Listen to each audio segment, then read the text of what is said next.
La mauvaise nouvelle est tombée. Une baisse des recettes de près de 200 milliards annoncée exprimant le 13 juillet 2023 à Yaoundé, à l'ouverture du séminaire de lancement des activités de préparation du budget 2024 de l'État. Louis-Paul Motazé, photo, le ministre des Finances, a décrit un contexte de fortes incertitudes au plan national et international, qui devrait déboucher sur une baisse importante des recettes pétrolières du Cameroun en 2024. Les incertitudes qui pèsent ainsi sur l'économie mondiale invitent à la prudence. Quant à la prévision d'une hausse substantielle du niveau de ressources propres en 2024, dans un contexte de baisse des cours et d'effritement progressif du potentiel de mobilisation des recettes pétrolières, dont les projections du dernier cadrage budgétaire prévoient, pour 2024, une diminution de plus de 195 milliards de FCFA par rapport à 2023, a révélé le ministre Motazé. Ces prévisions sont cependant à relativiser, eu égard aux fluctuations non maîtrisées des cours du dollar et même du pétrole brut, qui peuvent plutôt évoluer favorablement au cours des prochains mois, du moment où persiste la guerre entre la Russie et l'Ukraine. Mais, au-delà des recettes pétrolières, la météo financière autour du trésor public camerounais en 2024 n'est pas non plus des plus clémentes, en ce qui concerne les appuis budgétaires et les emprunts.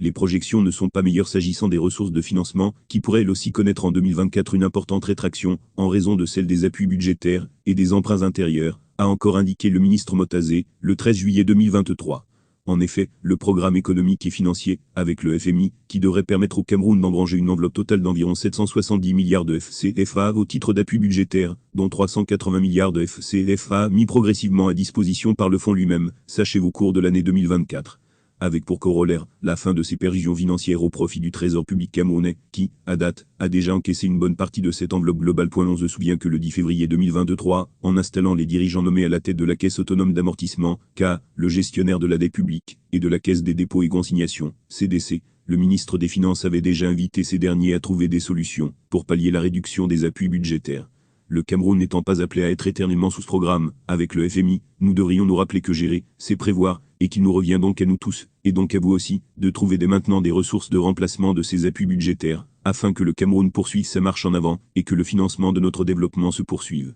Je compte sur vous, avait indiqué le ministre des Finances. En plus de la baisse projetée des recettes pétrolières, et de la fin prochaine des appuis budgétaires, Louis-Paul Motazé redoute également que les marges de manœuvre de l'État se réduisent davantage sur le marché sous-régional des capitaux, où le Cameroun lève régulièrement des fonds pour compléter son enveloppe budgétaire. En effet, malgré le succès que vient d'enregistrer le Cameroun sur son emprunt obligataire 2023, qui a finalement permis de mobiliser 176,7 milliards sur les 150 milliards de FCFA recherchés initialement, la levée des fonds dans l'espace MAC devient de plus en plus difficile. La faute à la politique monétaire restrictive mise en place par la BIC pour combattre l'inflation et qui se traduit par l'assèchement des banques, avec pour conséquence la hausse des taux d'intérêt.